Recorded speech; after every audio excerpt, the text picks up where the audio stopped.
नमस्कार. आज आपण मौजे बाबुलधारा तालुका परतूर जिल्हा जालना येथील शेतकरी श्री दिनकरराव काळे यांच्या शेतात आलेलो आहे. हे मागील 5 वर्षापासून 4 वर्ष त्यांचे पूर्ण झाले. हे 5वं वर्ष चालू आहे. SRT तंत्रज्ञानावर त्यांनी यंदा कापूस केला या खरीप हंगामात.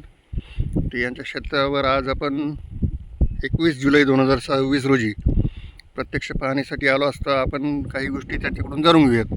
दिनकरराव काळे साहेब, नमस्कार. राम राम. तर तुमचा सांगा अनुभव आम्हाला या संदर्भात. आता आमचा अनुभव सांगण्यापेक्षा सर, जे तुम्ही आता बघितलंय हे तुम्हाला काय वाटतंय बघून? ही अशी घाण शेती, एवढं उगलेले तणं, मागच्या तणाची मुळं, जुने तणं की जे अशा प्रकारे आपण राखले आणि याचे आपण अशा पद्धतीने खोडणी करणार आहोत. म्हणजे याला उपटून घेणार नाही, कारण आता ह्या ज्या खोडाच्या, जुन्या खोडाच्या ज्या मुळ्या आपल्या पिकामध्ये राहणार आहेत, जमिनीमध्ये राहणार आहेत, त्याच्यामध्ये जीवाणूचं वाढ होणार आहे. आता हे आपलं ह्या वर्षीचं, आता इतके वर्ष झाले आपण या पद्धतीनं काम करतो. सुरुवातीला कपाशीचं पीक आपण घेतलं होतं पहिल्या वर्षी. दुसऱ्या वर्षी तेच कट करून परत कपाशीवर कपाशी घेतली, पण ती व्यवस्थित आली नाही म्हणून परत ती कपाशी काढून टाकली, म्हणजे मुळं जमिनीला ठेवून. मग ह्याच्यामध्ये आपण गव्हाचं पीक घेतलं, तिळाचं पीक घेतलं, आता हे आणि ज्वारीचं पीक घेतलं. आणि इथं जे तुम्हाला काही तुटक ताटक दिसतं हे बाजऱ्याचे खंड, बाजऱ्यासुद्धा याच्यात आपण टाकलं होतं. आणि हे आता परत 5वं कपाशीचं पीक यायचं. बरं, आता हा तुमचं 5वं कपाशीचं पीक आहे. याच्या लगतच्या हंगामात, मागचा जो हंगाम झाला रब्बी हंगामात, त्या हंगामात याच्यात काय होतं? रब्बी हंगामामध्ये याच्यामध्ये तो अगोदरचा कापूस काढून टाकल्याच्या नंतर, कापल्याच्या नंतर आम्ही याच्यामध्ये गहू लागवड केली होती. आणि ह्या बेडच्या मधल्या भागामध्ये आम्ही हे केलं होतं, याची तिळाची लागवड केली. वावरात आम्हाला गव्हाचे काही खुंट काढून दाखवा. आपण ठेवलेलेच नाही SRT. मी सध्या इकडे वरच्या तुकडे ते तिथंच आहे, जिथं पाणी चालू आहे तिथंच चालू आहे पाणी. नाही गेले, आणखीन राहिल्यात. हो पवार सर, तुमच्या स्वतःच्या शुभकर कमलानं एखादी उपटा आहे गव्हाचे जुने अवशेष पदशीर धरून उपटा आणि माती झटकवा. मुळाचे कुजलेले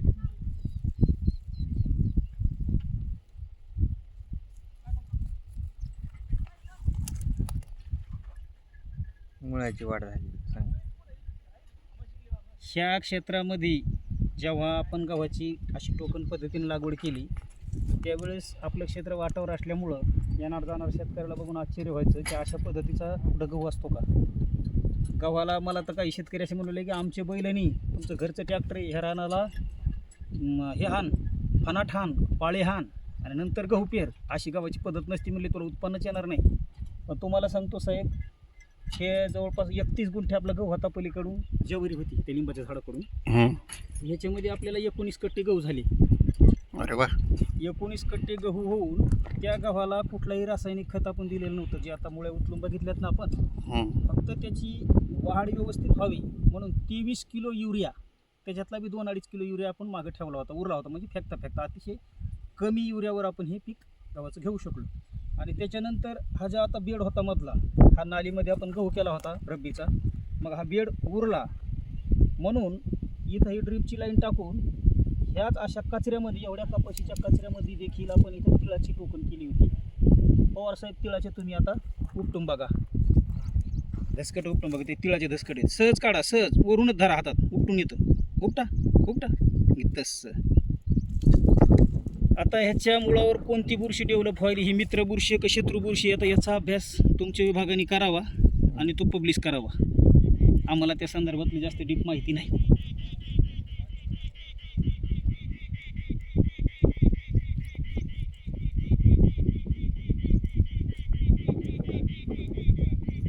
ट्रायकोडर्माच असणार, पांढरे प्रकारची.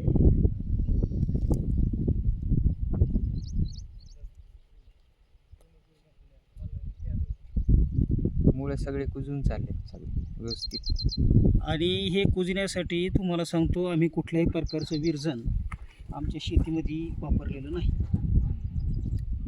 आणि विरजण वापरण्याची गरजही नाही. कारण का तर आपोआपच ज्यावेळेस आपण त्याचं खाद्य ऑलरेडी इथं ठेवतो, वरून कितीही प्रकारचे भारी भारी जेवणाचे पॅकेट तुम्ही आणले टाकले, ते जमिनीत काम करतील का? आपल्या घरी येणारे जे पाहुणे आहेत त्याची जर खाण्यापिण्याची व्यवस्था असली तर ते आपली इथं थांबतील, नाही तर नुसता चहा घेऊन वापस जातील. म्हणून असं आमचं SRT शास्त्र सांगतं की जीवाणूचे पाकिटं जमिनीत सोडण्यापेक्षा किंवा कुठलंही कल्चर विरजण हे सोडण्यापेक्षा त्याच्या खाण्यापिण्याची व्यवस्था अधिक तुम्ही केली पाहिजे. त्याच वेळेस त्याचे घरदारं आणि पोरं अगदी खरं शेतामध्ये वाढतील. बरोबर. म्हणून त्याचं खाद्य आपण त्याला खायला ठेवतो. आता 2 दिवसापूर्वी जराशी थोडी पावसाची शितुडे पडले म्हणून आता सगळेच कपाशी तुम्हाला टावकारलेल्या दिसाल्या. तर ह्या शेताची पारंपरिक जी कपाशी आपल्या शेजारीची, त्यानं नांगर रोटाव्हेटर खोली पाडून कपाशी लावली, त्याची इतकी दयनीय अवस्था दिसत होती की त्यावेळेस आता मला फोटो सेशन करता येत नाही. आणि याची कंडिशन मी ज्यावेळेस बघायचो जवळ येऊन, त्याची बघायचं होतं ते झाडं पूर्ण हलून माना टाकण्याच्या अवस्थेत गेले होते आणि हे जशास तसं होतं. याचं हे एक वैशिष्ट्य आहे की पाण्याचा ताण सहन करण्याची क्षमता आपण आपल्या शेतामध्ये निर्माण करतो. पाटील सर इकडे या ना जरा, या मिरेच्या लांब राहू नका.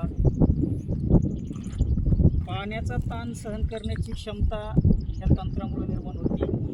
दुसरी गोष्ट, अतिरिक्त पाण्याचा निचरा करण्यामध्ये याची व्यवस्था होती, ज्याला तुम्ही मूलस्थानी जलसंधारण जे असं म्हणून संबोधताय, तर ते काम ऑलरेडी याच्यामध्ये होतं. अतिरिक्त पाण्याचा निचराही याच्यामध्ये होतो. दुसरी गोष्ट, जवळपास 70% आपल्या कृषीवर होणारा जो खर्च आहे तो वाचतो. आता माझ्या ह्या 1.5 एकर क्षेत्राचं जर उदाहरण द्यायचं झालं तर आमच्याकडं आता 2200 रुपये एकरची नांगराटी, तर 22-2-44 नांगराटीचे, 1500 रुपये प्रति एकर रोटाव्हेटरचे, परत पुन्हा बैलपाळीला देणं, फुली पाडणं, नंतर ती लागवड करणं. असं आज तरी मला वाटतं की सध्या मी कमीत कमी 10,000 रुपये ह्या शेतीतले मशागतीचे वाचवलेले. बाकी आम्ही येऊन इथं डायरेक्ट टोकन केलेली.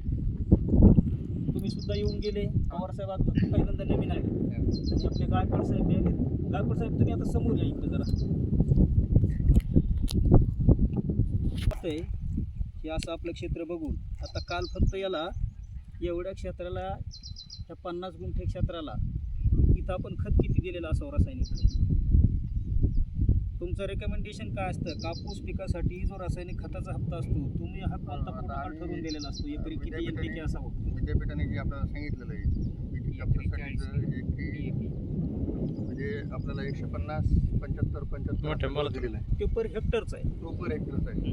त्याला आपण जर एकरी हे केलं, हां, कॅल्क्युलेट केलं 60, 40, 60, 30 आपला एकरी डोस येतो. 60-30-30 एकरी डोस येतो. तर याला साधारण 60 किलो नत्र पडलं पाहिजे. ते 60 किलो नत्र पडलं पाहिजे म्हणजे आपल्याला 100 किलो युरिया गेला पाहिजे. 46% आणि एका पिशवीत म्हणजे 50 किलोच्या पिशवीत 23% जातो. आता 45 किलोची पिशवी. आता ठीक आहे ना, त्यात 20 किलो धरू आपण. 20 किलो. 45 किलोच्या ह्याच्यात आपल्याला 20% म्हणजे मिळतोय. त्या हिशोबाने इथं किमान 3 गोण्या एवढ्या क्षेत्रात युरिया पाहिजे. विद्यापीठाच्या शिफारशीनुसार. शिफारशीनुसार. तर तुमचं सांगा आता तुम्ही किती टाकेला आहे? आता ह्याच्यामध्ये आत्ताशी का आपण काल जवळपास 45 किलो नुसतं 10-26 दिलेलं आहे. युरिया आपण टाकलेलं नाही, अजून नाही टाकेला. बिलकुल नाही. याला काय बेसल डोस दिलेला आहे का? आता बेसल डोस बिलकुल नाही. नाही. बेसल डोस कुठंच नाही. SRT मध्ये बेसल डोस हा देताच येत नाही. बरोबर. आणि त्यातले त्यात पुन्हा आपले जुने बेड असल्यामुळे बेसल डोस देण्याची व्यवस्थाही नाही. व्यवस्था पण नाही. बरोबर. हां.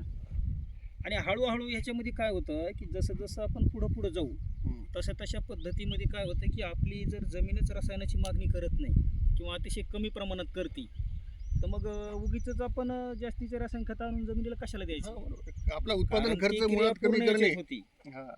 दुसरी गोष्ट, जे आपण जनावरांचं शेण एकत्रित करून काडी कचरा टाकून बाहेर कुजवतो खड्डा करून, ती कुजण्याची क्रिया जर आपल्या शेतात होत असली, इन्स्टिट्यूट व्हायली म्हणजे मूलस्थानीच सगळ्या गोष्टी व्हायला लागतात. हां, हे त्याचं एक वैशिष्ट्य आहे. आता ट्रायल म्हणून आता यावर्षी पाऊस नाही, ओलावा नाही म्हणून मला ते कापसातले बरं, मला सगळ्यात महत्त्वाचा प्रश्न तुम्हाला विचारायचा आता. हं. आता हे तुम्ही हे 5वं वर्ष तुमचं आहे. आता हे मागच्या 5 वर्षापासून पाण्याची पावसाची अशी परिस्थिती नव्हती. हे पहिलं वर्ष आहे अल्निनोचं, म्हणजे मागच्या 5 वर्षातलं. तर या वर्षातलं तुमचं ऑब्झर्वेशन काय ते सांगा आम्हाला. प्रत्यक्ष अनुभव तुमचा काय? आता पाऊस असा म्हणजे असमान वितरण आहे. आला तर येतोय, आला तर थोडाफार पडतोय, गॅप पडतोय. या ह्याच्यानुसार तुमचं काय हे? तर याचं कारण आता हा जो कापूस तुमचा आहे, असा कापूस 3 ब्रँचवरचा कापूस मी पहिल्यांदा पाहिला. म्हणजे सध्या जे कापूस आहेत ना सध्या लोकांचे हां नॉर्मल लोकांचे हो ते फार फार तर त्याला एक फांड म्हणजे 4-4 पानावरचा कापूस आहे. हां तुमच्याकडे तिसरी ब्रँच लागली आता कापसाला. लागली आणि आणि मुळातली एक हे विशेष म्हणजे सर 2 वेळा जनावरांना याचं नुकसान केलेलं आहे. ज्या काय झाडाचं नुकसान झालेलं नाही हम्म. ते झाड आपण बघू जरा थोडं समोर येऊ. तुमचा या काय या कमी पाऊस सीझनमधला मनातला. अनुभव असं सांगतो तुम्हाला. आमचे चिपळूणकर दादा भरसावळे दादा काय सांगते की SRT सोबतच तुम्ही काय करा की बऱ्यापैकी काही झाडं समानांतरावर तण वाढवा. हा. आता जी जमीन झाकून ठेवायला सांगितलं जातं की बाष्पीभवन होऊ नये किंवा प्रखर सूर्यप्रकाश जमिनीवर पडू नये त्याच्यासाठी जमिनीवर आच्छादन करा. काय मल्चिंग